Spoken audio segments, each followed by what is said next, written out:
Bien, bonjour et bienvenue à tous. Je vous rappelle que tout à l'heure, juste après le cours, donc à 16h30, j'aurai l'immense plaisir d'accueillir dans le cadre du séminaire pour une séance exceptionnelle le professeur Ernest Sosa de l'université Rutgers, où il enseigne depuis 2007, après avoir été professeur pendant 40 ans à l'université Brown et enseigné dans plus d'une dizaine d'autres universités. Ernest Sosa, né en 1940 à Cardenas, Cuba, est l'un des philosophes de la connaissance les plus importants des 50 dernières années. Comme j'ai déjà eu l'occasion de vous le dire, il défend une version originale, fiabiliste de l'épistémologie des vertus, dont il nous offrira tout à l'heure les plus récents développements qu'il a récemment présentés dans son ouvrage paru chez Oxford University Press, Judgment and Agency. Parmi ces ouvrages décisifs, et qui sont d'ores et déjà des classiques, je mentionnerai simplement Knowledge in Perspective, Oxford University Press 1991, A Virtue Epistemology, Oxford University Press 2007, Reflective Knowledge, Oxford University Press 2009 et Knowing Full Well, Princeton University Press 2011. Son œuvre philosophique a déjà fait l'objet de plusieurs ouvrages collectifs, parmi lesquels notamment Ernest Sosa and His Critics, Blackwell 2004, sous la direction de John Greco, Virtuous Thoughts, The Philosophy of Ernest Sosa, chez Springer 2013, sous la direction de John Turry, et un numéro spécial de la revue Synthèse lui sera aussi consacré en 2017. Le professeur Sosa est également le directeur des deux grandes revues philosophiques internationales que sont Philosophy and Phenomenological Research et la revue Nous. Bien, j'aurai l'occasion la semaine prochaine de revenir sur les idées qu'il aura commencé donc à nous présenter tout à l'heure. Et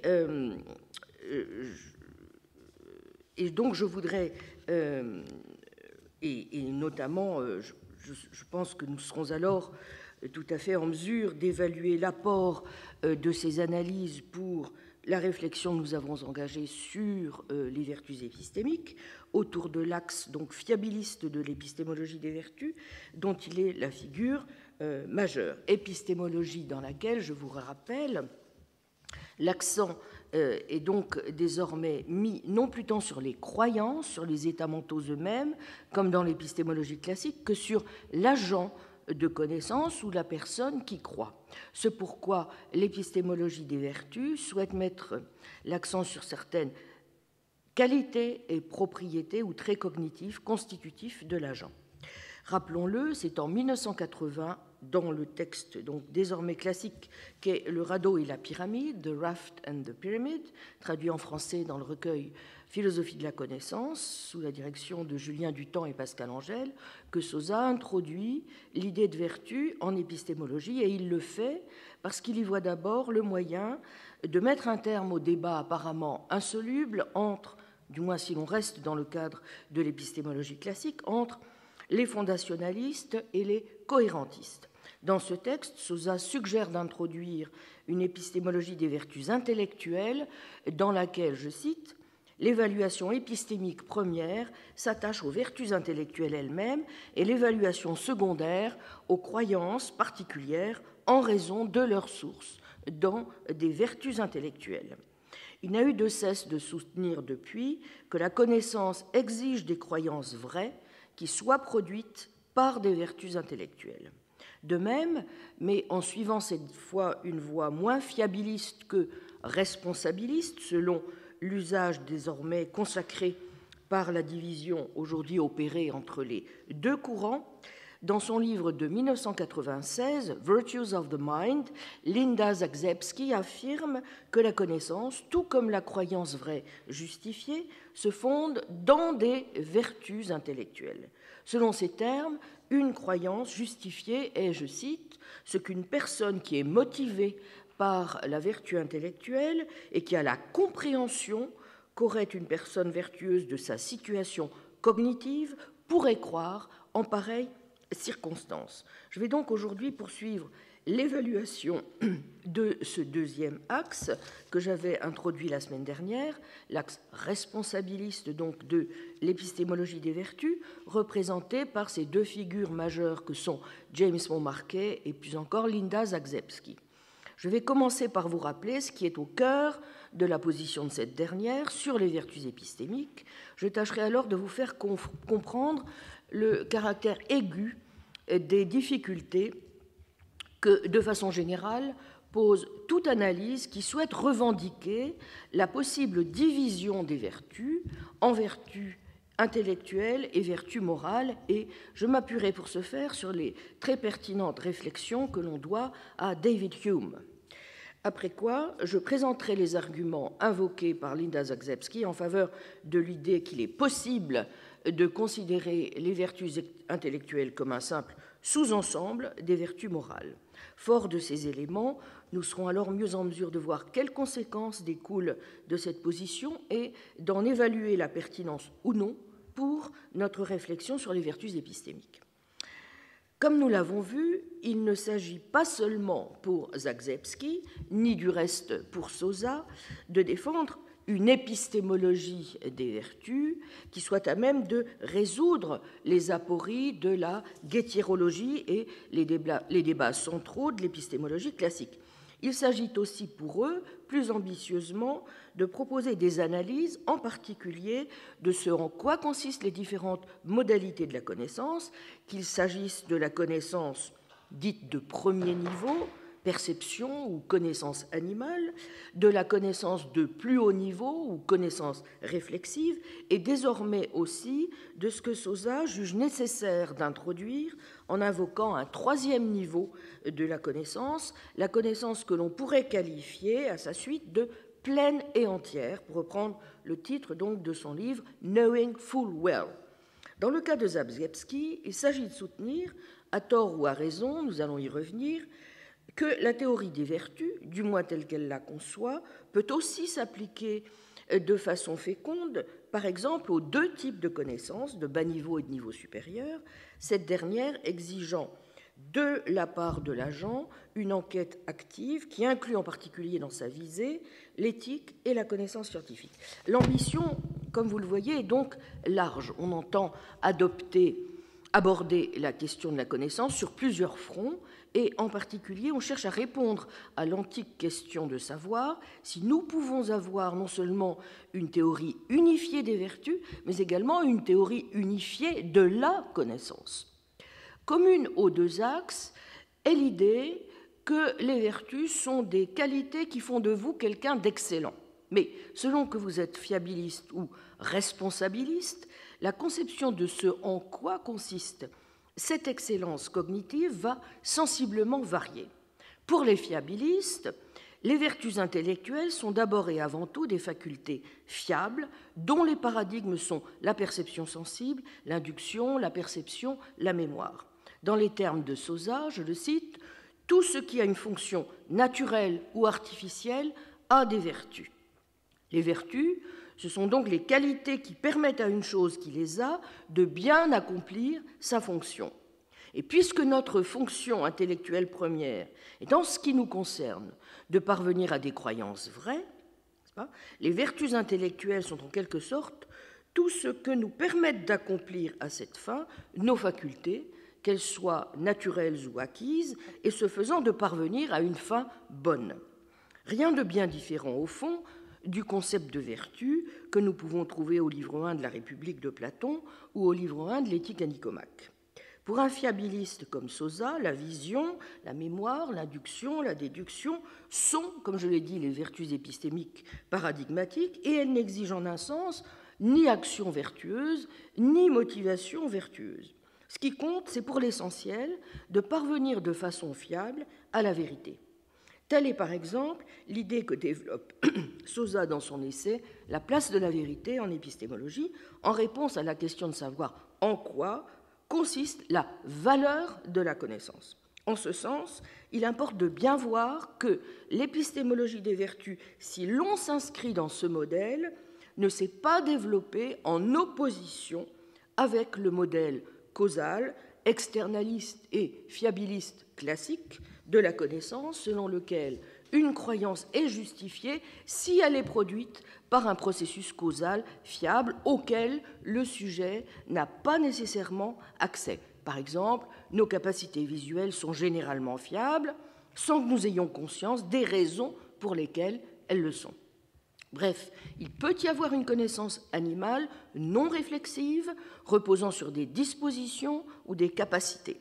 Une vertu épistémique, c'est simplement, au fond, une disposition fiable ou une fonction qui s'accomplit correctement au sein d'un organisme ou d'une espèce. C'est pourquoi, si vous suivez une telle ligne, par vertu, vous aurez en vue non seulement les vertus intellectuelles classiques, telles que l'ouverture d'esprit, la persévérance, la minutie, mais également d'autres excellences épistémiques de l'agent connaissant, donc, telles que les facultés cognitives qu'il emploie dans la perception ou la mémoire, ce qui revient à suivre, au fond, une perspective téléologique tout à fait présente dans l'aristotélisme.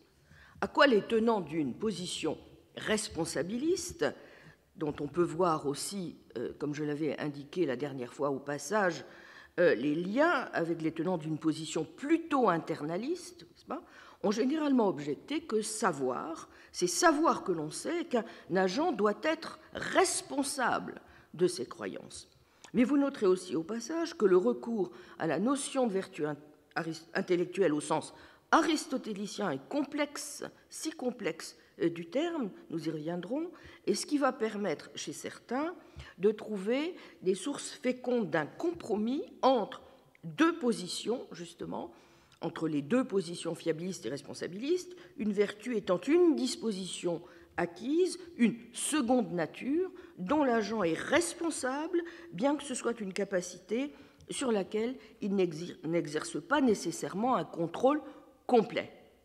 Dans cette deuxième perspective, en tout cas, ce ne sont plus les traits cognitifs de l'agent, ses facultés naturelles, les matériaux bruts du soi, comme une vision ou une mémoire fiable, qui vont faire figure de vertus intellectuelles. Ce sont d'abord des états du caractère de la personne, sa personnalité, n'est-ce pas ? Donc vous comprendrez d'emblée pourquoi va être tenue pour relativement négligeable la distinction que voulait pour sa part maintenir Aristote entre vertus intellectuelles et vertus morales, et pourquoi l'on va foncièrement concevoir les premières aussi sur le modèle des secondes.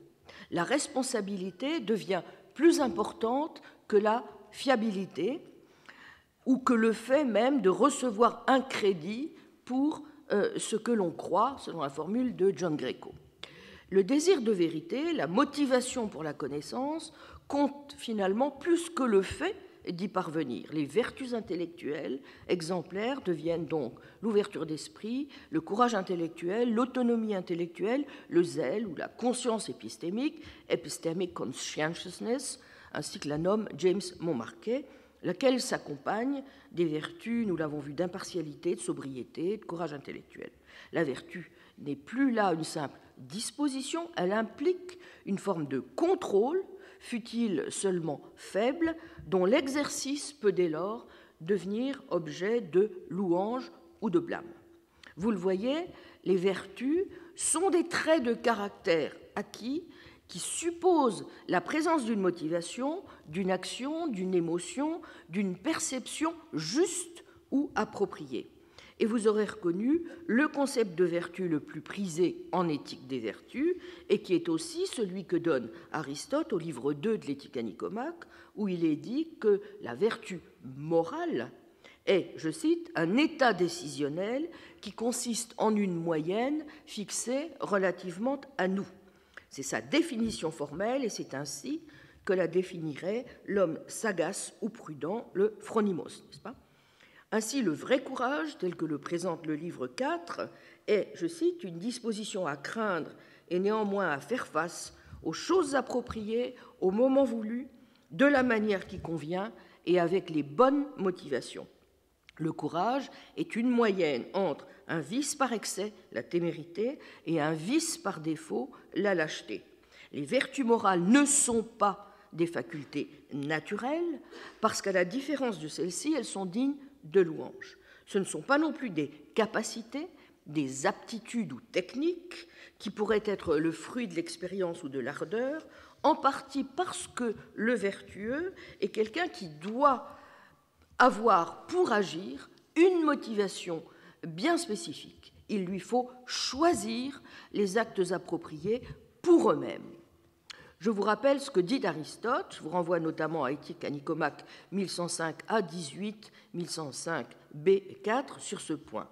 Donc les vertus morales, comme la connaissance pratique et la sagacité, ne peuvent pas être de l'ordre des techniques. Il fait donc clairement une différence entre vertu et technique.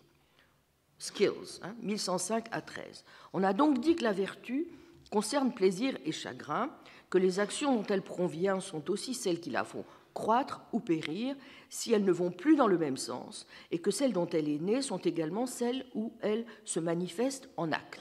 Soit. Mais on peut se demander, ajoute Aristote, ce que nous voulons dire en affirmant qu'on doit exécuter ce qui est juste pour devenir juste, et ce qui est tempérant pour devenir tempérant. En effet, si on exécute ce qui est juste et tempérant, c'est qu'on est déjà juste et tempérant. De même, si l'on écrit et fait de la musique, c'est qu'on sait écrire et qu'on est musicien. Il se pourrait bien que même dans le cas des techniques, il n'en aille pas ainsi. On peut en effet aussi tracer des lettres ou par hasard ou grâce au soutien d'autrui.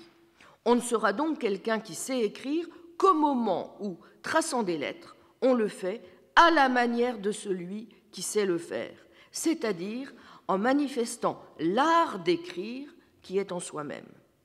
Mais il est de plus une différence entre les techniques et les vertus. Les résultats des techniques sont en effet des œuvres qui contiennent en elles-mêmes leur perfection. Il leur suffit donc d'avoir telle qualité à la production.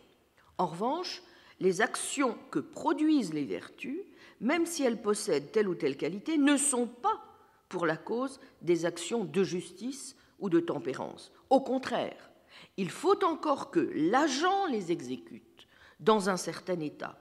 D'abord, il doit savoir ce qu'il exécute. Ensuite, le décider et, ce faisant, vouloir des actes qu'il accomplit pour eux-mêmes. Enfin, troisièmement, agir dans une disposition ferme et inébranlable. Or, ces conditions, pour la possession des techniques, n'entrent pas en ligne de compte, à l'exception du savoir lui-même, mais pour la possession des vertus, justement, la force du savoir est négligeable, voire nulle, alors que les autres dispositions, loin d'être négligeables, peuvent tout. Et ce sont elles, précisément, qui surviennent à force d'exécuter souvent ce qui est juste et tempérant. Deuxième texte, cette fois, 1140b20, 1140b30. La technique, dit Aristote, est un certain état accompagné de raisons vraies qui portent à la production, tandis que le manque de technique, au contraire, est un état qui, avec une raison fausse, porte à la production, leur objet étant ce qui peut être autrement. Mais par ailleurs, il est une excellence de la technique, alors qu'il n'y en a pas de la sagacité. Et dans l'exercice d'une technique, celui qui commet une faute exprès montre sa supériorité sur celui qui ne le fait pas exprès, tandis que si la sagacité est en jeu, la faute est moins grave si elle n'est pas commise exprès, exactement comme en matière de vertu. Il est donc évident que la sagacité est une sorte de vertu et pas une technique. Et puisqu'il est deux parties de l'âme qui possèdent la raison, ce sera la vertu de l'une des deux, la partie opinative, puisque l'opinion concerne ce qui peut être autrement, au même titre que la sagacité. Mais par ailleurs, ce n'est pas non plus un état accompagné de raison uniquement. Et un indice, c'est que ce genre d'état se laisse oublier, mais pas la sagacité. Il n'est pas possible que la sagacité soit une science, ni d'ailleurs qu'elle soit une technique. Une science parce que l'exécutable peut être autrement, et une technique parce qu'il y a une différence de genre entre action et production.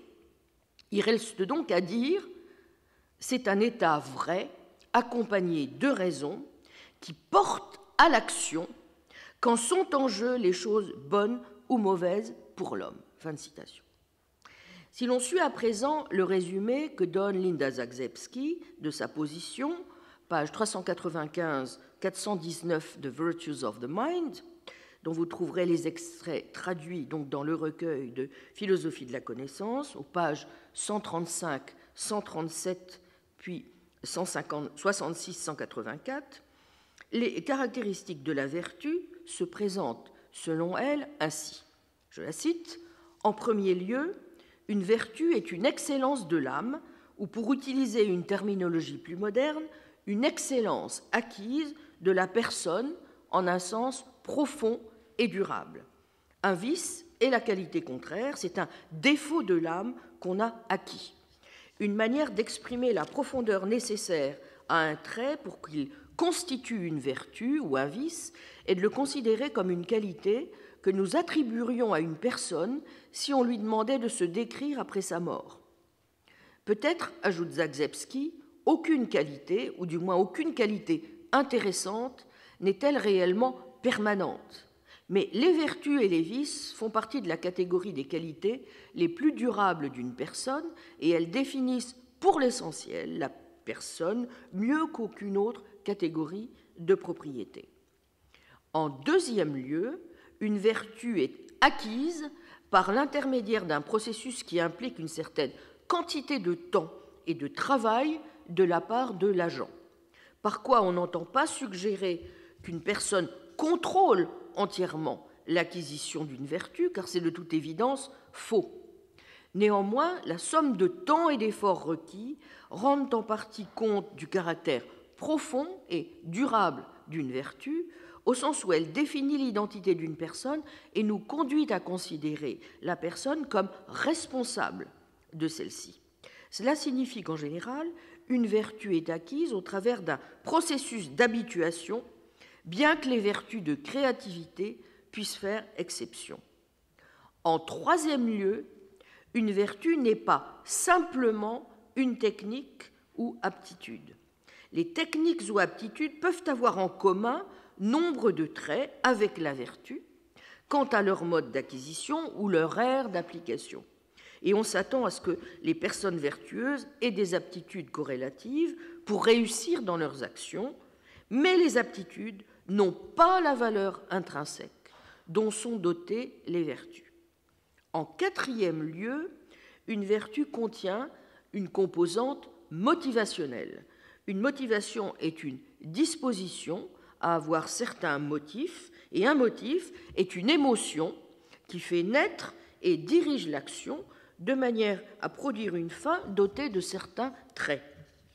Les motivations peuvent devenir des parties profondes du caractère d'une personne et lui fournir un ensemble d'orientations vers le monde qui émergent sous forme d'action dans les circonstances appropriées. Une motivation doit se définir non pas comme une façon d'agir dans des circonstances spécifiables à l'avance, mais sur la base de la fin vers laquelle elle tend et de l'émotion qui la sous-tend. La façon la plus simple d'identifier une motivation est de faire référence à la fin qu'elle vise, mais cela implique aussi une disposition émotionnelle, et c'est celle-ci qu'il est difficile d'identifier et de nommer. Cela conduit à envisager un autre trait important de la vertu, qu'observe Zagzebski. La vertu est un terme de réussite, de succès. La composante motivationnelle d'une vertu signifie en effet qu'elle a une fin, que celle-ci soit interne ou externe. Une personne n'a pas telle ou telle vertu si elle n'est pas en mesure de produire de manière fiable la fin qui est le but de la composante motivationnelle de la vertu. Par exemple, une personne équitable agit, peut-on le penser, de manière à produire efficacement un état de choses qui a les caractéristiques souhaitées par les personnes équitables. Une personne aimable, compatissante, généreuse, courageuse ou juste vise à faire que les choses soient d'une certaine manière, et le fait qu'elle y réussisse de manière fiable est une condition de la possession de la vertu en question. Vous voyez, donc il y a l'obligation en quelque sorte de résultat ou de succès pas, et de prise en compte de la réalité dans la définition même de ce en quoi consiste la vertu. C'est pour cette raison, du reste, que la vertu requiert la connaissance, ou tout au moins la prise de conscience de certains faits non moraux relatifs au monde. La nature de la moralité implique non seulement que l'on désire certaines choses, mais également que l'on soit donc un agent fiable quand il s'agit de les produire. Comprendre ce qu'implique une vertu est nécessaire pour réussir à produire le but de sa composante motivationnelle. Cela veut donc dire que la vertu implique l'existence aussi d'une forme de compréhension, laquelle est impliquée par la composante de réussite qui va de pair avec elle. Une vertu, vous voyez, a donc deux composantes principales, selon Zagzebski, un élément motivationnel et un élément de réussite fiable dans la production du but de l'élément motivationnel. Vous voyez tout de suite à quel point Zagzebski oriente tout cela dans le sens d'un projet moral. Je la cite, « Ces éléments expriment les deux buts distincts du projet moral que nous trouvons dans la pensée morale de sens commun. D'un côté, les modes de pensée ordinaires sur la morale nous disent que la morale relève dans une large mesure du cœur, et nous évaluons les personnes pour la qualité de leur motivation. Mais la morale fait aussi partie du projet qui consiste à faire du monde un certain type de lieu, un lieu meilleur, pourrait-on dire, ou un lieu où les gens de bien ont envie de se trouver. En raison même de cela, la réussite morale compte pour nous, sans que cela exclue le souci que nous pouvons avoir d'autrui et de ses efforts, mais par surcroît.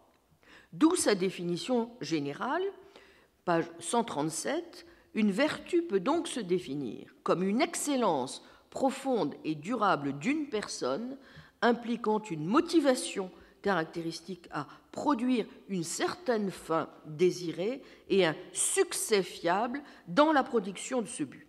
Ce que j'entends par motivation, c'est une disposition à avoir un motif. Un motif est une émotion guidant l'action avec un certain but. Et c'est à partir de là, n'est-ce pas, que se voient définies, dans un deuxième temps, donc, les vertus intellectuelles. Elle va soutenir, page 166 de la version anglaise, que, je cite, « les vertus intellectuelles individuelles peuvent se définir sur la base de motivations nées d'une motivation générale pour la connaissance et d'une fiabilité dans la capacité à atteindre les objectifs de ces motifs.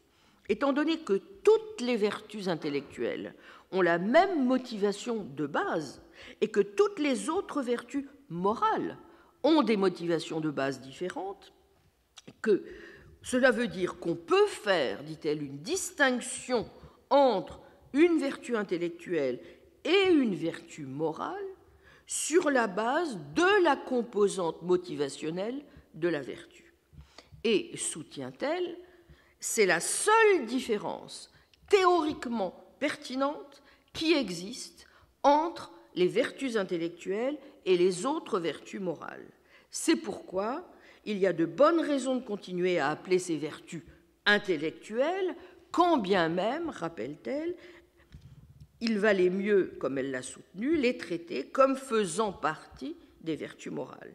Il se peut qu'au niveau plus profond, les vertus morales et intellectuelles prennent leur source, au fond, dans la même motivation, peut-être l'amour de l'être en général, love of being in general, auquel cas cette motivation permettrait d'unifier toutes les vertus.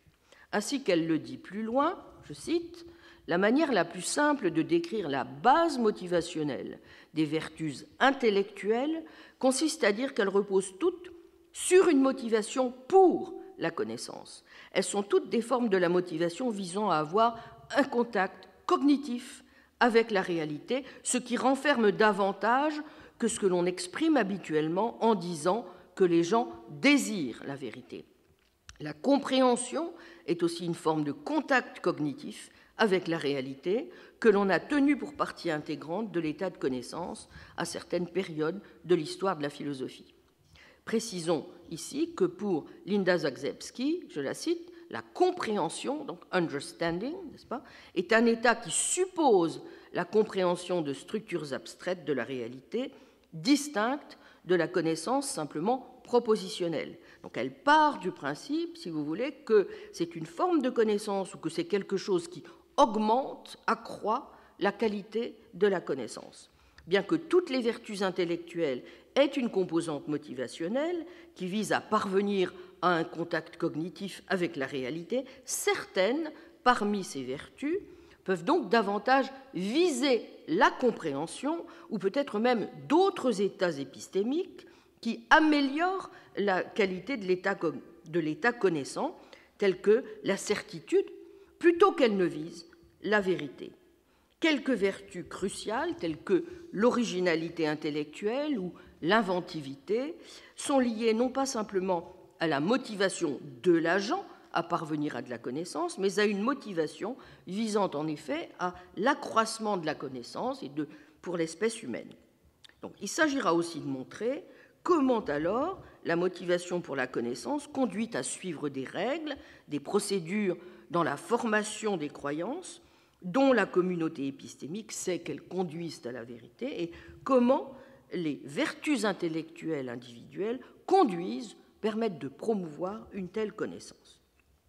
Bon, Zagzebski est consciente du fait, je cite, que la tâche qui consiste à définir les vertus soulève d'emblée la question de savoir comment identifier les vertus à un niveau plus profond, point qui, dit-elle, mérite considération et doit être traité dans une analyse complète de la vertu.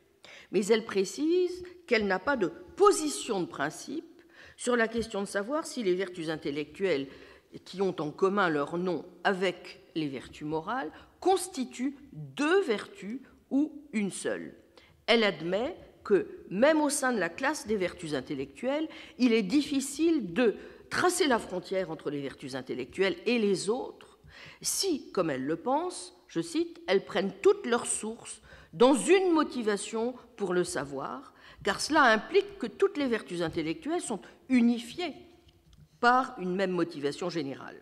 Mais bien entendu, on peut dire la même chose de toutes les autres vertus morales, car on peut également les réunir sous une motivation générale pour le bien, et au fond, la connaissance, conclut-elle, est une forme de bien. Knowledge is a form of the good. Page 168. À la différence de Montmarquet, pour qui la vertu épistémique n'avait même pas besoin, vous vous en souvenez, pour exister, que l'on soit parvenu à des croyances vraies, Zagzebski considère que cela constitue bien une exigence et qu'il faut donc, pour être vertueux, comme je l'ai dit, que le succès soit au rendez-vous. Les vertus intellectuelles supposent une motivation pour la connaissance et un contact cognitif avec la réalité. Mais comme Montmarquet, elle analyse bien les vertus épistémiques comme des traits acquis du caractère qui impliquent que l'on ait les bonnes motivations épistémiques, et si, pour elles parvenir aux fins que l'on vise est nécessaire, cela n'est pas non plus suffisant pour qu'on puisse dire de quelqu'un qu'il est épistémiquement vertueux. Pour qu'on puisse l'être, il faut aussi être capable d'ouverture d'esprit, de courage intellectuel, d'humilité, de réceptivité au nouveau, de persévérance dans ses choix et ses succès, lesquels résident tous en une moyenne entre deux excès ou vices. Comme vous le voyez, non seulement l'action juste doit donc s'analyser à partir du caractère vertueux et non l'inverse, mais ce qui est prôné ici par le responsabiliste, c'est une analyse unifiée des vertus intellectuelles et des vertus morales. L'épistémologie se construit sur le modèle, que dis-je, se voit absorbé par la théorie éthique, puisque les vertus épistémiques deviennent une sous-catégorie des vertus morales, voire s'y réduisent purement et simplement. En toute rigueur, il n'y a donc pas lieu, dans l'anthropologie unifiée de Zagzebski, de faire une distinction entre les vertus intellectuelles et les vertus morales. La question que nous devons donc poser à présent est celle-ci: a-t-elle raison? Et de façon générale, le responsabiliste a-t-il raison de voir les choses ainsi? Pour prendre la mesure de l'enjeu et de son caractère épineux, Et avant d'évaluer la pertinence ou non des raisons invoquées en faveur de sa position par Zagzebski, il n'est peut-être pas mauvais, pour bien voir à quel point une telle position est loin d'aller de soi, de se remémorer le joli texte dans lequel David Hume explique pourquoi, en ce qui le concerne, il tient pour de pures et simples distinctions verbales le fait tout bonnement de chercher à s'interroger sur la pertinence ou non de telles divisions entre vertus intellectuelles et vertus morales.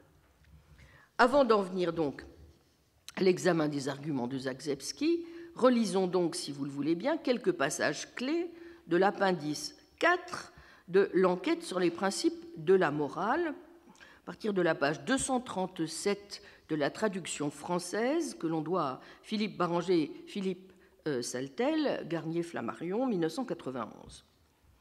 Rien n'est plus habituel aux philosophes, écrit ici Hume, que d'empiéter sur le domaine des grammairiens et de s'engager dans des querelles de mots, alors qu'ils s'imaginent traiter de controverses de la plus haute importance et du plus profond intérêt.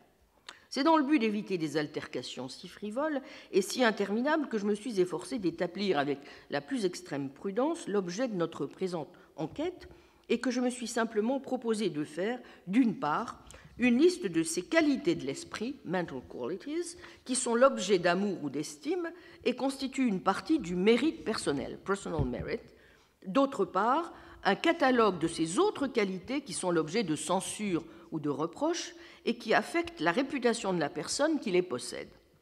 J'ai ajouté quelques réflexions concernant l'origine de ces sentiments de louange et de blâme. En toutes les occasions où la moindre hésitation aurait pu apparaître, j'ai évité les mots vertu et vice, car certaines de ces qualités, que j'ai classées parmi les objets de louange, reçoivent dans la langue anglaise l'appellation de talent, talents, plutôt que de vertu, de même que les qualités faisant l'objet de la réprobation ou du blâme sont souvent appelées défauts, defects, plutôt que vices.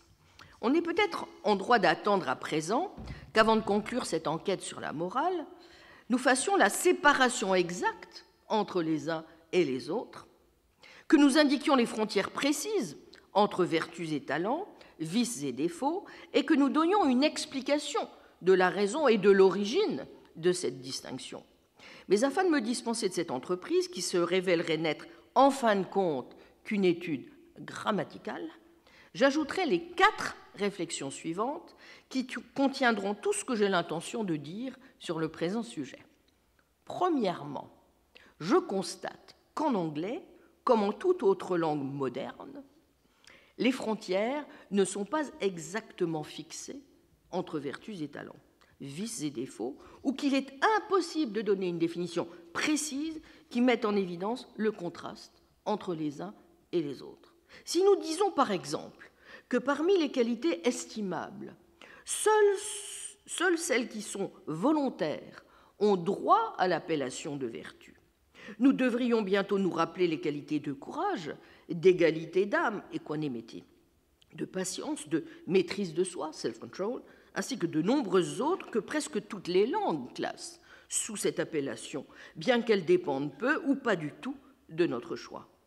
Si nous affirmons que seules les qualités qui nous poussent à jouer notre rôle dans la société méritent cette distinction honorable, on doit penser immédiatement que ce sont en effet les qualités les plus précieuses et qu'on les appelle communément les vertus sociales, mais aussi que cette épithète même suppose qu'il est des vertus d'une autre espèce.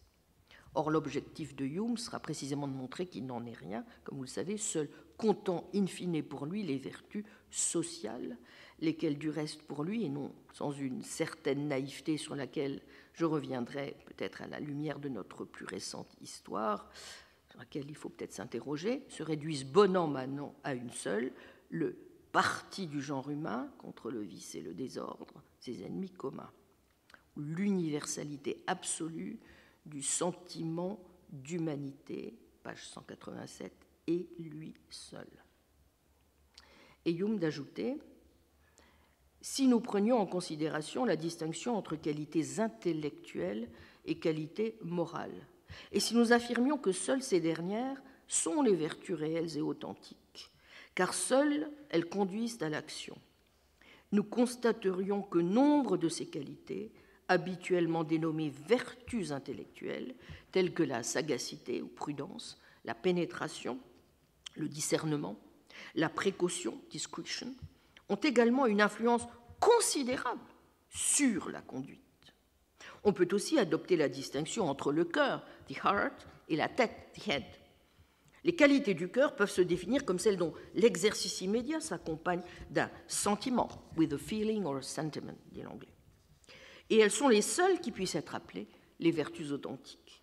Mais l'application, industry, la frugalité, frugality, la tempérance, temperance, la discrétion, secrecy, la persévérance, perseverance, et bien d'autres aptitudes ou habitudes qu'on nomme généralement vertus, s'exercent sans faire naître aucun sentiment immédiat chez la personne qui les possède et ne lui sont connues que par leurs effets.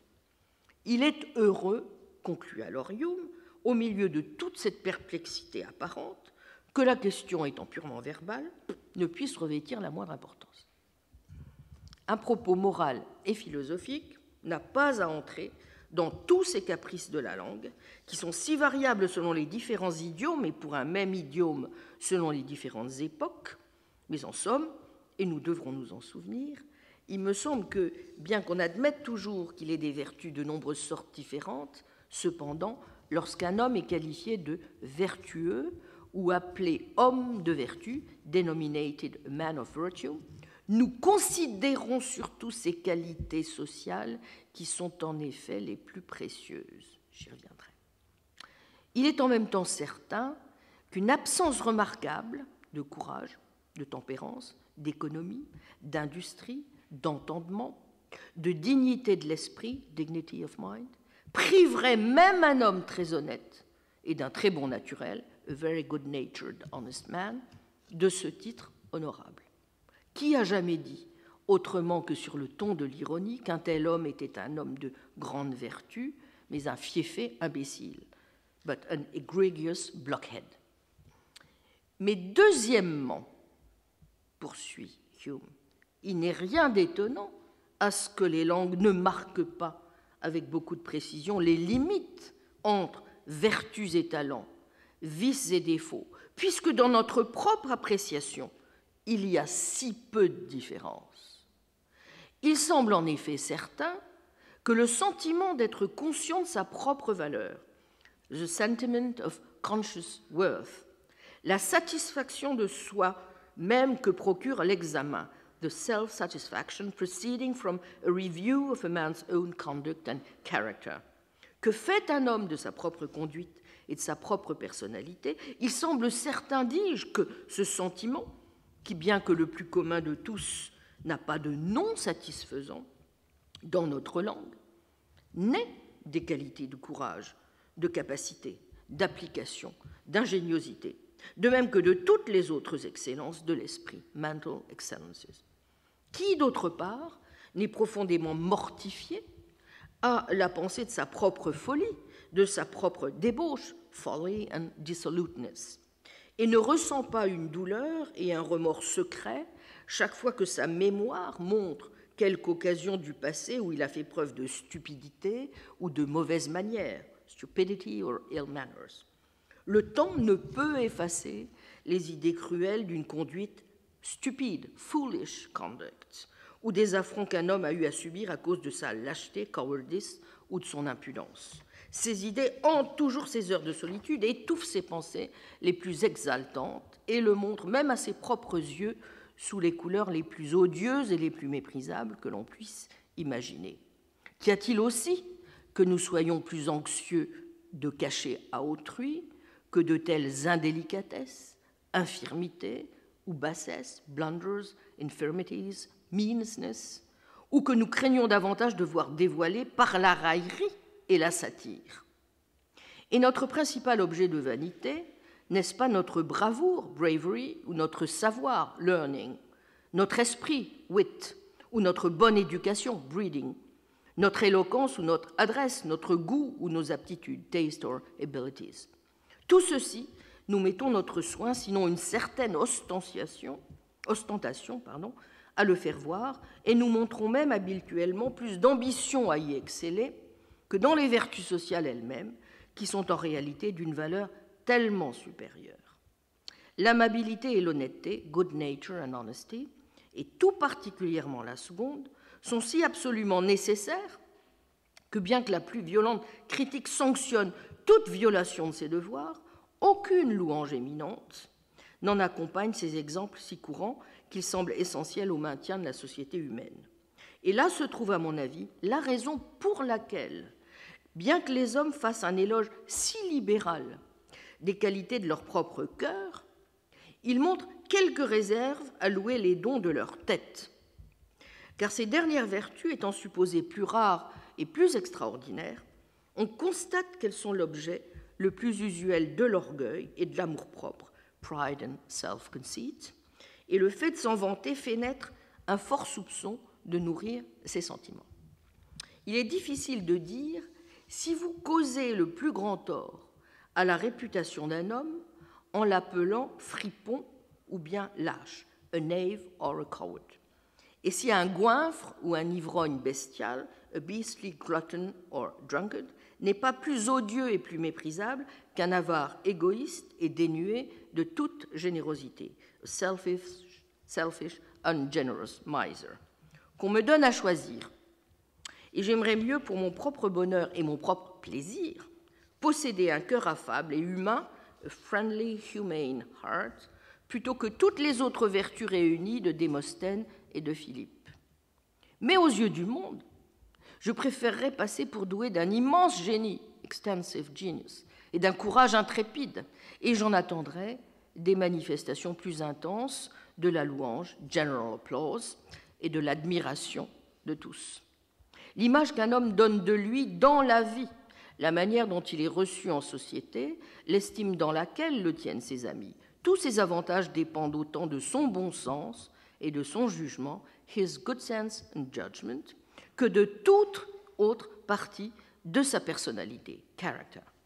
Et ajoute Hume, quand un homme aurait les meilleures intentions du monde et serait aussi éloigné qu'on peut l'être de l'injustice et de la violence, il ne serait jamais susceptible pourtant de s'attirer beaucoup de respect sans au moins une part modérée de talent et d'entendement. A moderate share, at least, of parts and understanding. De quoi, alors, pourrons-nous bien discuter ici, demande Hume. Si le bon sens, sense, le courage, la tempérance, l'application, la sagesse, le savoir, wisdom and knowledge, forment de l'aveu général une part considérable du mérite personnel, si un homme qui possède ces qualités est à la fois mieux satisfait de lui, mieux désigné à la bienveillance, goodwill, à l'estime et au service des autres, qu'un homme qui en serait totalement dépourvu, si en un mot sont semblables les sentiments causés par ces dons et par les vertus sociales, existe-t-il une raison pour être si extrêmement scrupuleux à propos d'un mot ou pour savoir s'ils ont droit à la dénomination de vertu?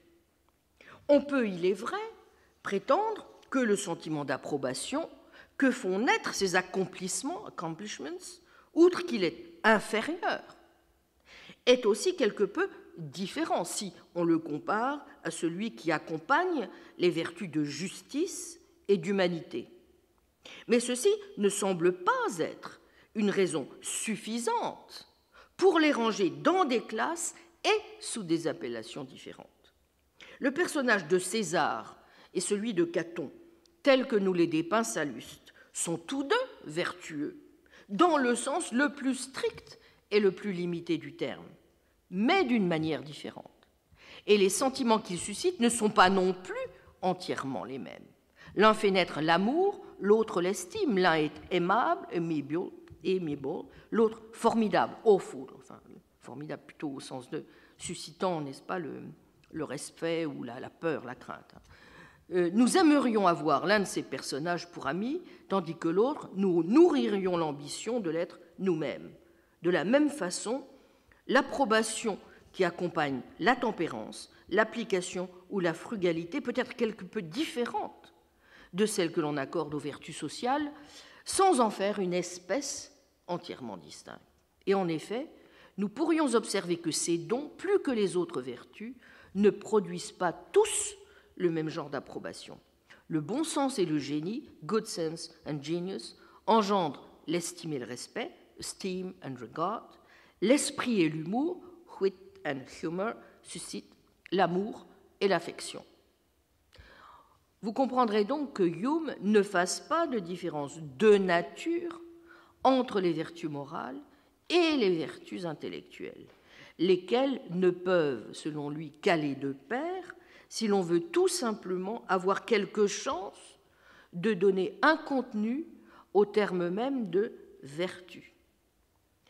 La plupart des hommes, je crois, ajoute-t-il, donnent naturellement et sans préméditation leur assentiment à la définition de l'élégant et judicieux poète, la vertu, car le bon naturel est stupide, c'est le sens et l'esprit avec l'humanité. Quelle prétention à notre aide généreuse ou à nos bons offices un homme peut-il avoir s'il a dissipé ses biens en prodigalité, en vanité futile, en projets chimériques, en plaisirs dissolus ou en folles dépenses au jeu? Ces vices, car nous n'avons aucun scrupule à les nommer ainsi, apportent la misère, sans susciter la pitié, ainsi que le mépris à tous ceux qui s'y adonnent.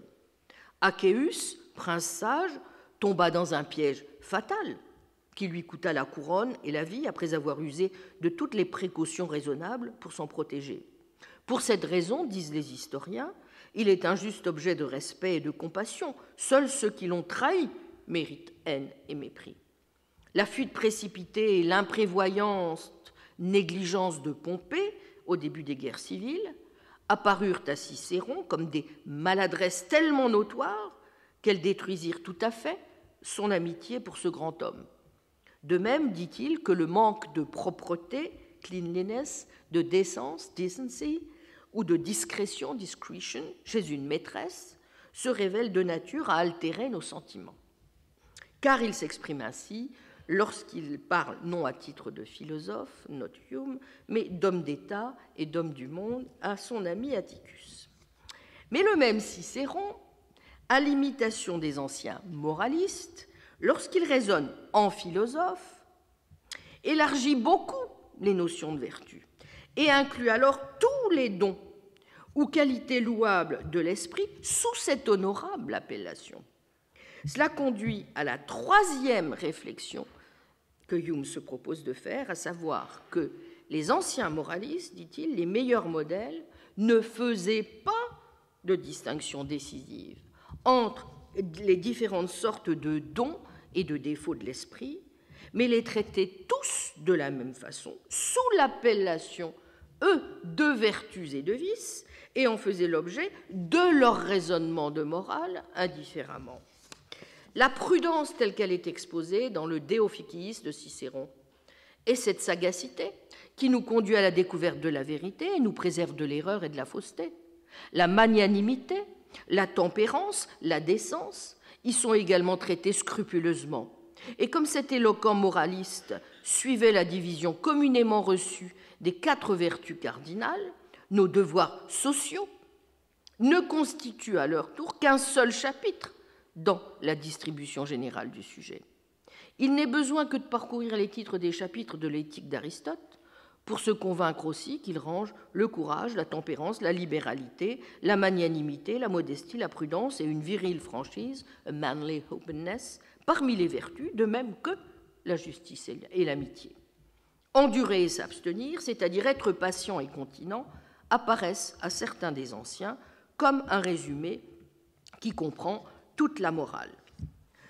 Bien, je passe le passage. Bon, Hume se réfère à ce moment-là à d'autres passages de Tite-Live, selon sa méthode empiriste, et qui raconte, n'est-ce pas, qui reprend toujours à son compte un certain nombre d'histoires des moralistes. Ce qu'il note simplement ceci: en général, nous pouvons observer que la distinction entre volontaire et involontaire était peu considérée par les anciens dans leur raisonnement de morale, où ils traitaient fréquemment comme très douteuse la question de savoir si la vertu pouvait ou non s'enseigner. Ils considéraient à juste titre que la lâcheté, la bassesse, la légèreté, l'anxiété, l'impatience, la sottise, folie et bien d'autres qualités de l'esprit pouvaient paraître ridicules et laides, méprisables et odieuses, bien que ne dépendant pas de la volonté. Et au cours des âges, nul n'a pu penser qu'il fût au pouvoir des hommes d'atteindre toute espèce de beauté de l'esprit, plus que toutes sortes de beautés extérieures. Et c'est ici que se présente la quatrième réflexion que se propose alors de faire Hume pour conclure. Prenons-y bien garde, afin de suggérer la raison pour laquelle, dit-il, les philosophes modernes ont souvent suivi dans leurs recherches morales un cours si différent des anciens. Aux époques plus récentes, note Hume, les diverses branches de la philosophie, et particulièrement l'éthique, ont été plus intimement liées à la théologie qu'on n'avait jamais pu l'observer chez les païens. Comme cette dernière science n'admet pas le langage du compromis, mais plie toutes les branches de la connaissance à ses propres fins, sans beaucoup d'égard pour les phénomènes de la nature et même le langage, il s'ensuit que, sans beaucoup d'égard pour les phénomènes de la nature ni pour les opinions impartiales de l'esprit, il s'ensuit que le raisonnement et même le langage ont été, dit Hume, détournés de leur cours naturel et que l'on s'est efforcé d'établir des distinctions là où la différence entre les objets était d'une certaine manière imperceptible.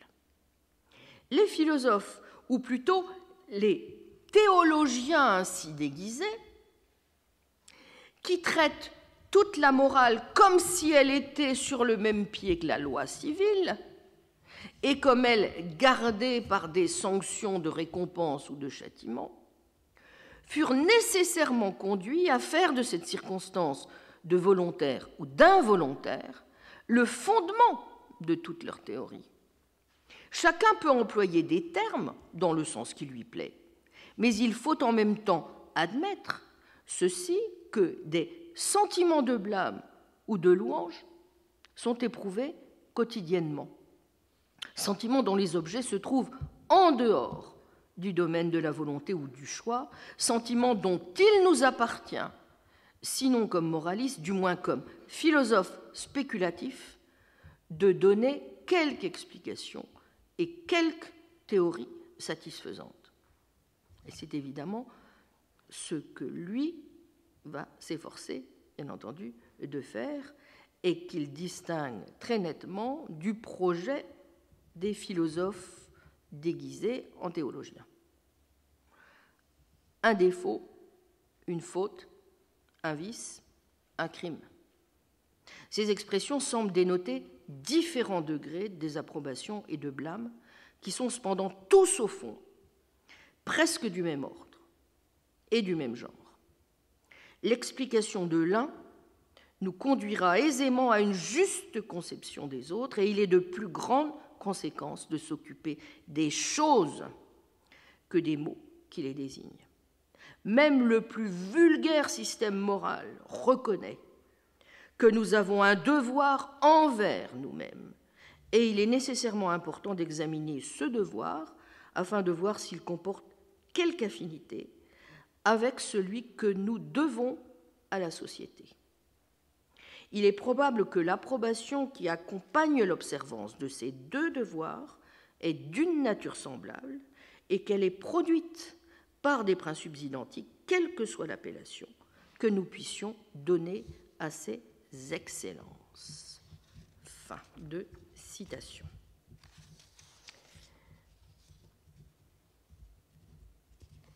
Il était important, je crois, de se souvenir des recommandations humiennes, et j'aurai du reste encore l'occasion d'y revenir, notamment lorsque j'essaierai de réfléchir au sens des propos de Hume relativement à l'importance des vertus sociales ou démocratiques dans leur lien avec les vertus épistémiques.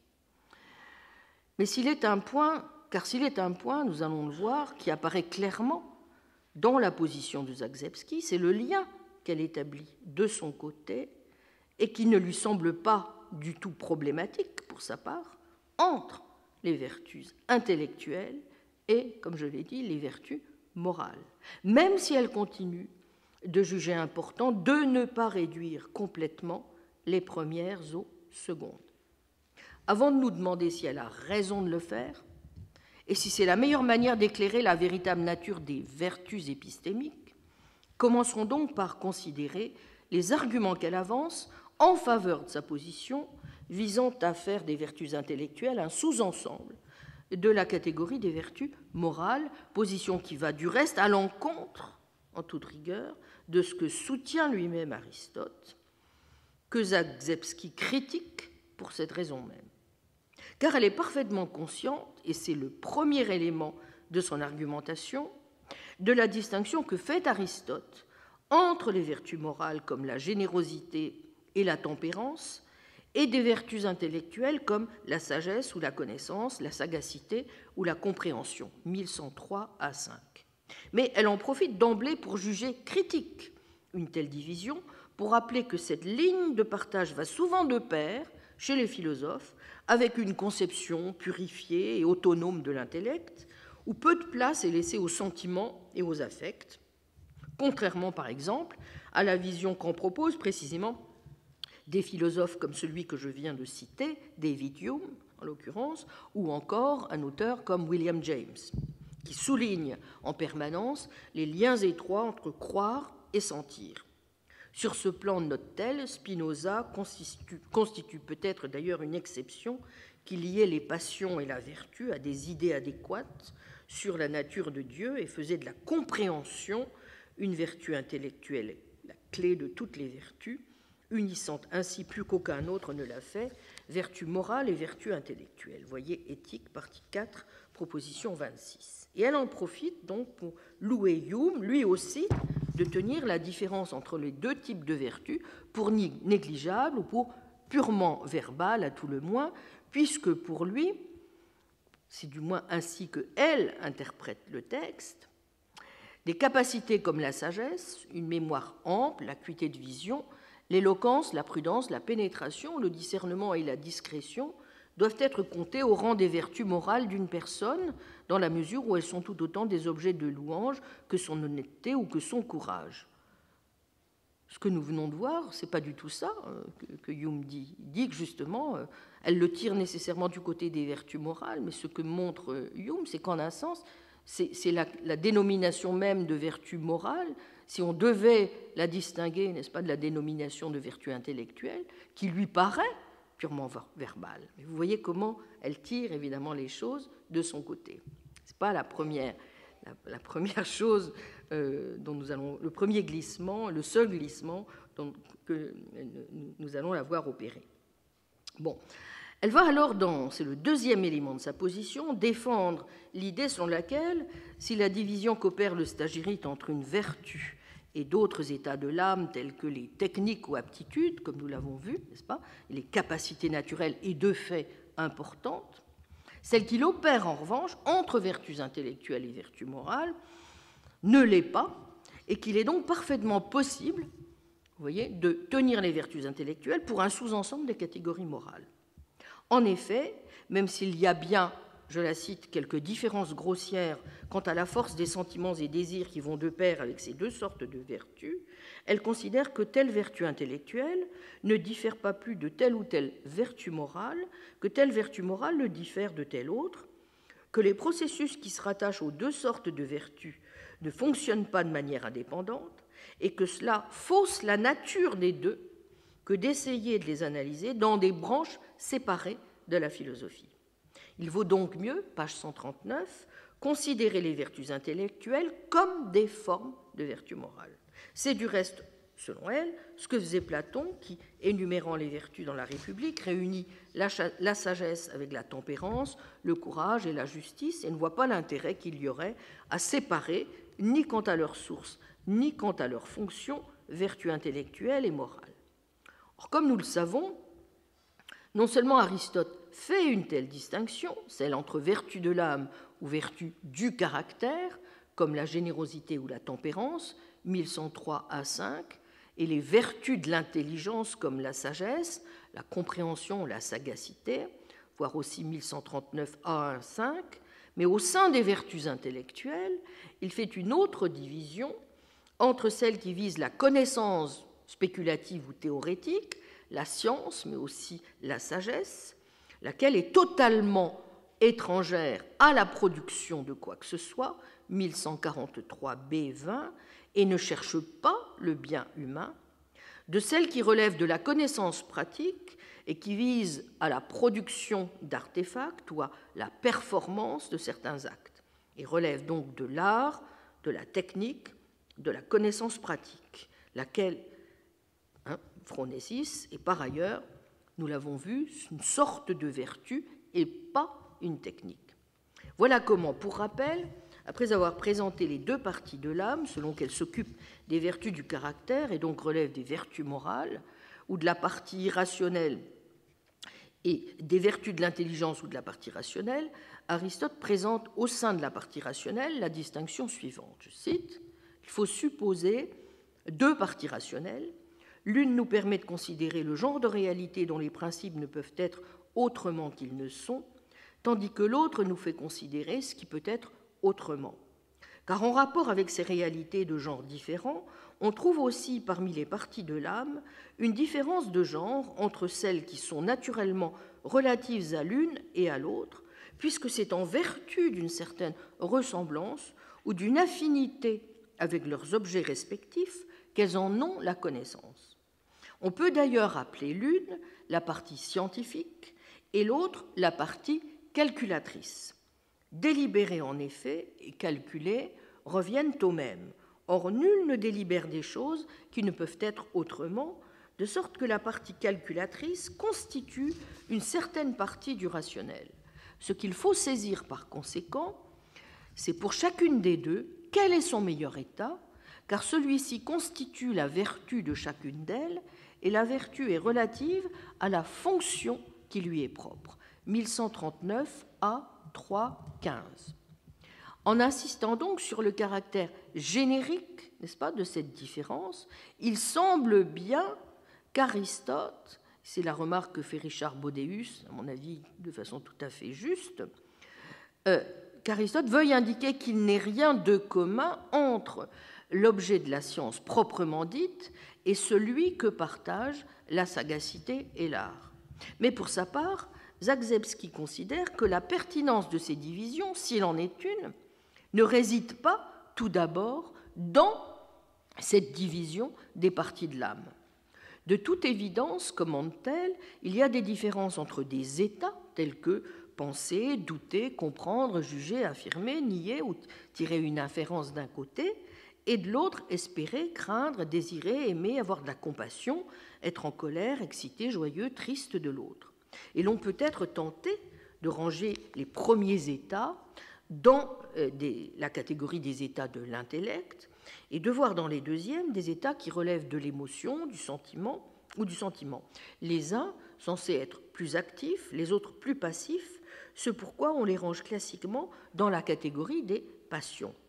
Il n'empêche, dit-elle, on peut s'interroger sur l'importance exacte de la supposée différence et, à dire vrai, sur les arguments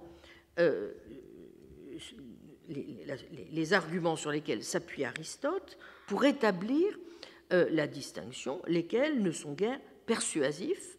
Il identifie bien plusieurs caractéristiques, dont toutes reposent en dernière analyse, selon lui, sur le fait que les deux sortes de vertus gouvernent des parties différentes de l'âme, tant dans l'éthique à Eudème que dans l'éthique à Nicomaque. Aristote fait bien référence, pour appuyer sa distinction, à une partie rationnelle et à une partie non rationnelle ou partiellement rationnelle de l'âme. C'est vrai. Par exemple, dans l'éthique à Eudème, souvenons-nous du passage, après cela, il faut se pencher sur l'âme, vu que la vertu appartient à l'âme de manière non accidentelle. Et puisque c'est une vertu humaine qui intéresse notre recherche, posons en principe qu'il est deux parties de l'âme qui participent de la raison, mais que ce n'est pas de la même façon qu'elles participent de la raison l'une et l'autre. Au contraire, l'une, c'est parce qu'elle est de nature à donner des ordres, l'autre parce qu'elle est de nature à obéir et à écouter. Et dans l'hypothèse où il y aurait quelque partie autrement privée de raison, il faut laisser de côté cette partie-là. D'autre part, cela ne fait aucune différence que l'âme soit effectivement morcelable ou qu'elle ne le soit pas. Elle contient de toute façon des capacités différentes, notamment celles que l'on vient de mentionner. C'est comme dans la courbe où le côté concave et le côté convexe sont inséparables. Le rectiligne et le blanc le sont aussi. Toutefois, le rectiligne n'est pas blanc, sinon par accident, et leur essence n'est pour rien dans leur identité. Éthique à œdème, livre 2, 1219, B, 27-36.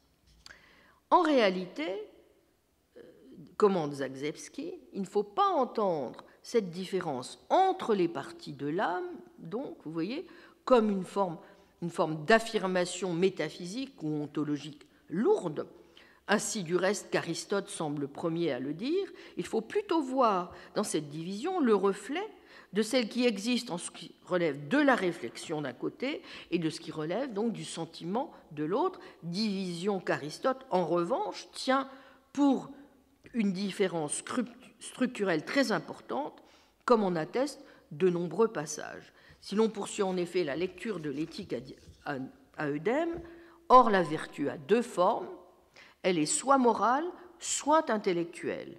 En effet, nous ne louons pas seulement les personnes justes, mais aussi les personnes intelligentes et les sages, car les louanges, on l'a établi, s'adressent à la vertu ou à la tâche qu'elle permet d'accomplir. Et en l'occurrence, ce ne sont pas des activités, mais il y a des activités qui leur correspondent. D'autre part, dès lors que les vertus intellectuelles s'accompagnent de raison, de telles vertus appartiennent à cette partie rationnelle de l'âme qui est capable de donner des ordres, par là même qu'elle détient la raison, tandis que les vertus morales appartiennent à la partie irrationnelle, mais qui a la capacité naturelle de suivre celle qui détient la raison. En effet, nous ne disons pas pour signifier telle qualité de caractère que quelqu'un est sage ou habile, mais bien qu'il est doux ou téméraire. 1220 à 5, 13. La division entre les vertus, posée ici sans argument du reste, est donc moins liée, semble-t-il, à la différence entre les deux parties de l'âme, qu'elle ne repose principalement sur une différence qu'on pourrait dire en quelque sorte fonctionnelle. La partie pensante qui commande et la partie sentante, au fond, qui obéit. C'est vrai que dans l'éthique à Nicomaque, la division, cette fois, est défendue sur la base de l'expérience intérieure que nous pouvons faire dans le cas de certains conflits moraux, lesquels semblent bien indiquer que la raison est engagée dans une lutte avec un autre élément de l'âme, thème déjà développé dans République 4, n'est-ce pas ?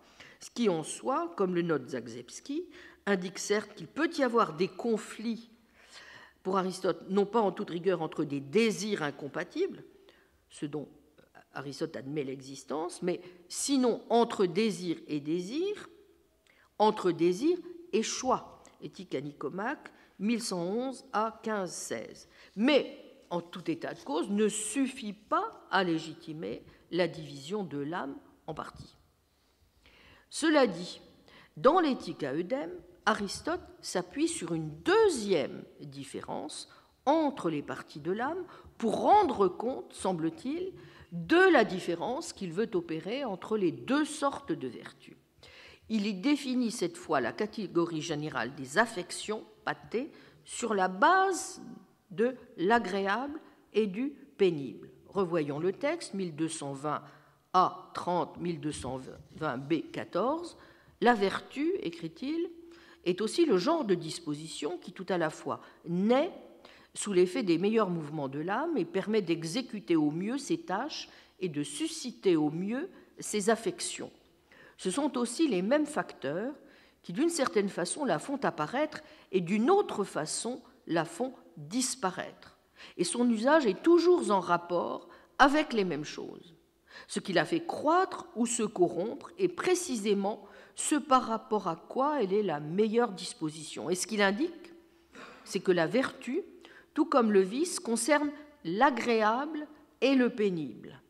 Les punitions, qui sont des thérapies et opèrent par le moyen des contraires, ici comme ailleurs, ont en effet recours à des contraires. Mais que la vertu du caractère concerne l'agréable et le pénible, c'est une évidence. D'autre part, le caractère, ethos, comme son nom l'indique, doit à l'habitude, ethos, de se développer, et l'habitude chez les sujets qu'entraîne un comportement qui n'est pas inné s'acquiert par de fréquents mouvements qu'on lui imprime d'une certaine façon, de sorte que tout d'un coup, voilà le sujet capable d'opérer de cette façon-là. Ce que chez les êtres inanimés, nous n'observons pas, car même si l'on jette 10 000 fois la pierre vers le haut, jamais elle ne fera ce mouvement que forcé. Ainsi donc, voilà ce que doit être le caractère. Dans une âme où la raison peut donner des ordres, c'est la qualité de sa partie irrationnelle, mais capable de suivre la raison. Il faut alors préciser ce qui, dans l'âme, permet de lui attribuer certains traits de caractère particuliers. Or, ce peuvent être à la fois ses capacités d'éprouver les affections, celles qui permettent de qualifier les individus d'affectifs, et aussi ces états qui permettent de qualifier les individus d'après leur rapport à ces affections, selon qu'ils les subissent d'une certaine façon ou bien qu'ils sont impassibles. Cela rejoint la distinction faite dans les propos déjà tenus entre les affections, les capacités et les états. Et Aristote ajoute alors, par affection, j'entends des choses telles que l'ardeur, la crainte, la honte ou l'appétit.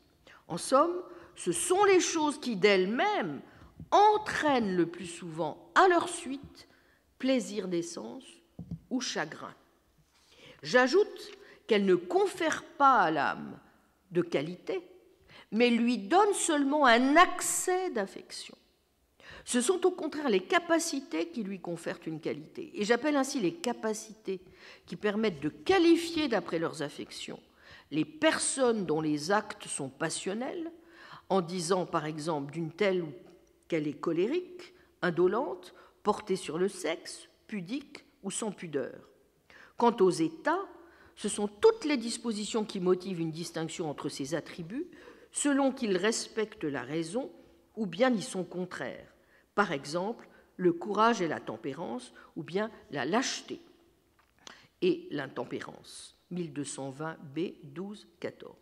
D'où la liste des affections moyennes qui est donnée par après, à savoir entre indolence et irascibilité, la douceur, entre lâcheté et témérité, le courage, entre pudibonderie et impudence, pudeur, entre insensibilité et intempérance, la tempérance, entre envie et un état qui n'est pas nommé dans l'éthique à Eudème, mais qui, dans l'éthique à Nicomaque, prend le nom de jubilation maligne, indignation, entre perte et profit juste, entre avarice et prodigalité, générosité, entre simulation et vantardise, franchise, entre hostilité et flatterie, amabilité, entre arrogance et complaisance, déférence, entre brutalité et lascivité, fermeté, entre pusillanimité et vanité, magnanimité, entre mesquinerie et ostentation, magnificence, entre fourberie et naïveté, sagacité. Vous trouvez un passage voisin dans l'éthique à Nicomaque où Aristote dit ceci: or, par affection, j'entends appétit, colère, crainte, intrépidité, envie, joie, amour, haine, tristesse, jalousie, pitié, en somme ce qui entraîne à sa suite plaisir et chagrin.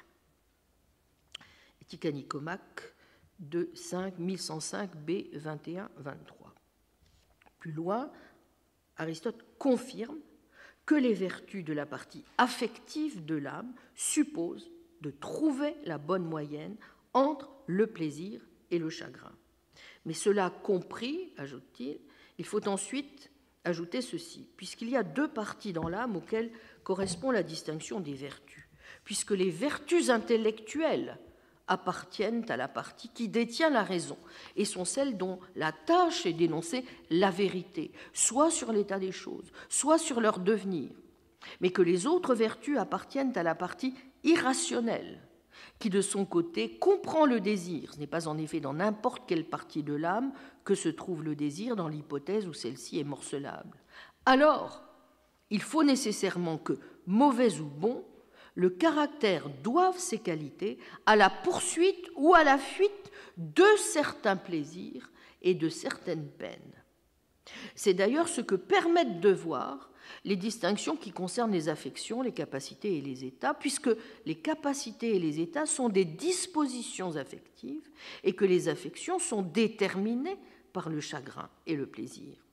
Cela, par conséquent, ajouté au principe posé auparavant, fait que toute vertu morale concerne des plaisirs et des peines, puisque les choses qui entraînent naturellement toute âme à empirer ou à s'améliorer sont précisément celles auxquelles elle a rapport et qui la concernent.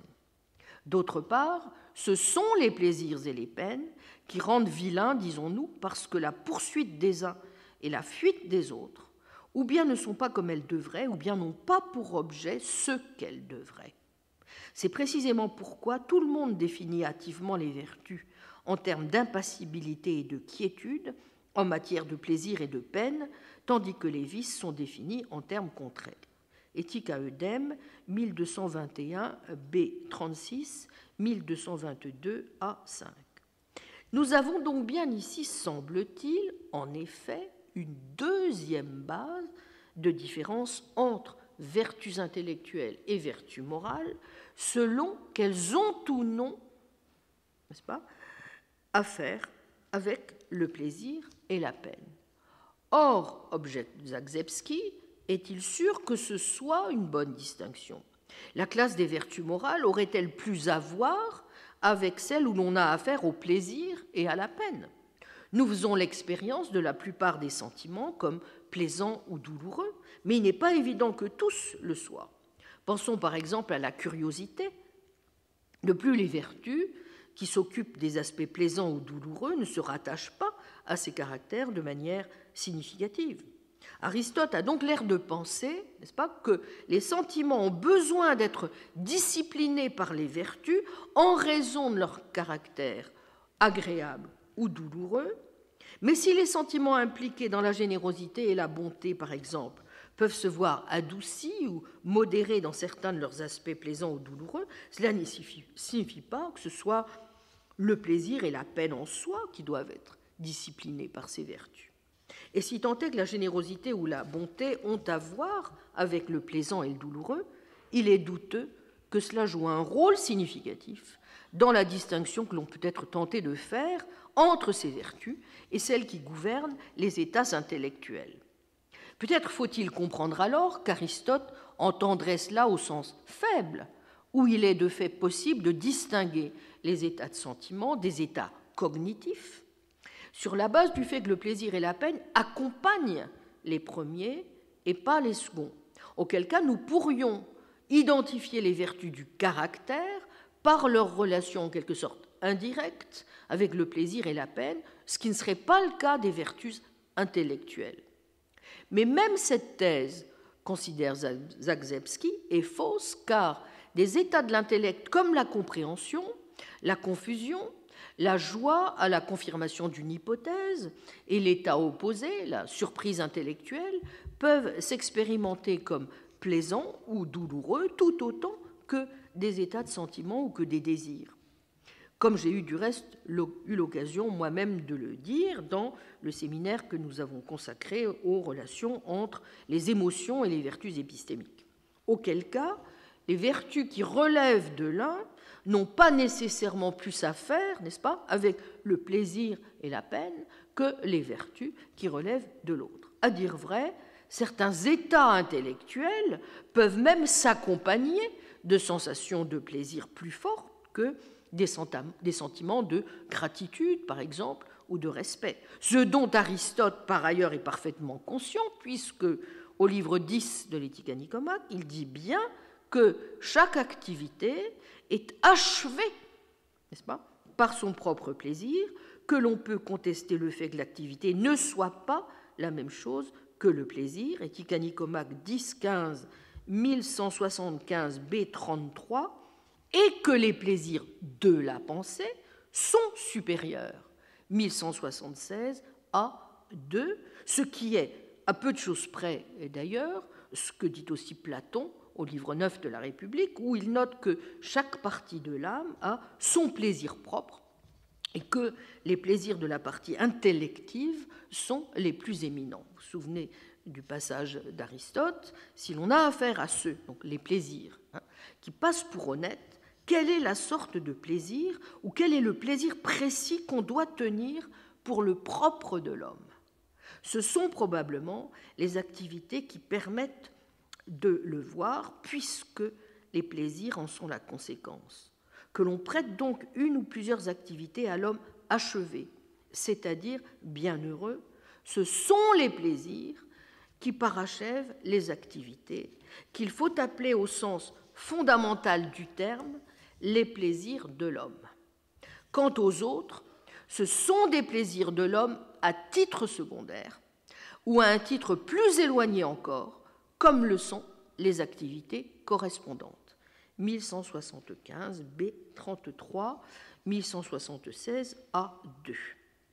Donc, même si l'on peut concevoir que maint état de sentiments s'accompagnent, n'est-ce pas, de fortes sensations de plaisir ou de peine, et que ce ne soit pas en règle générale le cas avec les états de l'intellect, cela ne permet pas de justifier la distinction que l'on peut être tenté d'établir entre deux sortes de vertus sur la base de la relation à la peine et au plaisir. Sans doute pourrait-on suggérer alors que ce que veut dire Aristote par là, c'est que le plaisir et la peine accompagnent les affections, comme il le dit par exemple en Rhétorique 2.2, lorsqu'il définit les affections, et par exemple la colère, comme je cite, le désir accompagné de peine de se venger ouvertement du dédain manifeste dont on a été l'objet soi-même, ou une des choses qu'on possède alors que ce dédain est injustifié, ou la peur ou la crainte, comme, je cite, cette sorte de peine et de trouble provoquée par la représentation d'un mal qui menace d'être destructeur ou douloureux. Fin de citation. Mais en ce cas, au fond, cela n'est rien de plus que la distinction assez intuitive que nous faisons entre les états où nous pensons et ceux où nous sentons. Et même alors, cela ne permet pas vraiment de faire le clivage entre les deux types de vertus, car, note Zagzebski, s'il est exact que nombre de vertus morales, comme la tempérance, le courage, les vertus opposées que sont l'envie, la jalousie ou la vengeance, ou le dépit, ont davantage maille à partir avec des sentiments forts que les vertus intellectuelles, cela ne permet pas vraiment de diviser en deux la classe des vertus. La vertu morale, par exemple, que beaucoup tiennent pour centrale, à savoir celle de justice, n'a qu'un lien périphérique avec des sentiments, pas plus que des vertus comme l'honnêteté, la sincérité, le fait d'être digne de confiance. À l'inverse, des vertus intellectuelles qui font appel à l'usage qui convient de la passion pour le vrai peuvent, du moins chez certains, être très fortes, même si en règle générale, sans doute parce que c'est plutôt son défaut que son excès que l'on constate, il est rare que l'on invoque alors le besoin de le discipliner. La compassion, de même, est une vertu qui s'accompagne du sentiment du même nom, et il est rare que nous cherchions plus à la restreindre qu'à la promouvoir. On pourrait en dire de même, probablement, la plupart des sentiments qui sont à l'œuvre dans la bienveillance, la pitié, le pardon, la confiance et l'esprit. Ce qui semble suggérer du reste que le désir de vérité a moins de points communs avec telle ou telle passion forte qu'avec le désir du bien, et a quelque chose qu'il faut plutôt promouvoir que restreindre. Il n'empêche, n'est-ce pas, en résumé, il y a bien des sentiments et des désirs qui doivent être restreints par les vertus intellectuelles, l'un des plus forts étant celui que l'on doit surmonter dans la recherche de la connaissance, dans quelque domaine que ce soit, à savoir le désir de que telle ou telle croyance particulière soit vraie, ou encore les sentiments qui accompagnent les préjugés ou les bonnes vieilles croyances auxquelles nous nous accrochons mordicus ou dont nous ne souhaitons pas qu'il soit possible de montrer qu'elles sont fausses. Dans chacun de ces cas, c'est vrai qu'il y a bien des désirs ou des émotions, soit à restreindre, soit à rediriger. Bien. Autrement dit, on pourrait évidemment dire qu'à l'encontre de cette division que l'on voudrait faire entre vertu morale et vertu intellectuelle, au motif que les premières s'occuperaient plutôt des états de sentiment et les autres des états de pensée, qu'il est nombre d'états, le plus souvent, qui en réalité sont des mixtes des deux. Que dire par exemple de ces états que sont, comme celui que j'ai indiqué, la curiosité, en laquelle, vous vous souvenez, des auteurs comme saint Augustin ou saint Thomas voyaient un vice, n'est-ce pas ? Mais encore le doute, l'étonnement, l'effroi, mêlé d'admiration ou de respect que l'on peut avoir, qui chacun dans leur genre peuvent constituer ou des moteurs ou des freins pour le désir de vérité. En un mot, c'est un point sur lequel j'ai toujours moi-même beaucoup insisté, la situation la plus normale semble bien être celle où les deux états sont entremêlés. Toute la question, sur laquelle je ne reviens pas pour l'instant, est de savoir si Zagzebski a raison de reprocher à Aristote d'ignorer un phénomène de ce genre, et encore plus de s'en servir, ainsi donc qu'elle le prétend, comme d'un authentique motif de division entre les vertus. Sans doute n'a-t-elle pas tort de mener, comme elle le fait, le parallèle entre les vertus intellectuelles et les vertus morales. La question reste tout de même de savoir jusqu'où un tel parallèle est possible sans que l'on se heurte à nombre de difficultés, lesquelles, comme nous le verrons, ne sont pas minces, à commencer par celle-ci. Nous connaissons tous de ces intelligences brillantes, bouillonnantes, fascinantes, dont les qualités intellectuelles semblent tout sauf en défaut, et qui se révèlent être, sur le plan moral, de parfaits salauds, voire des monstres à l'état pur. Et nous connaissons tous aussi nombre de gens moralement vertueux, de ces êtres qui ont le cœur sur la main et qui n'ont pas forcément inventé le fil à couper le beurre. Comment alors allons-nous rendre compte de ces cas ? Comment penser cette difficulté qui semble bien tout de même aller plutôt dans le sens d'une différence réelle qu'il convient de faire entre les deux sortes de vertus. Je vous remercie.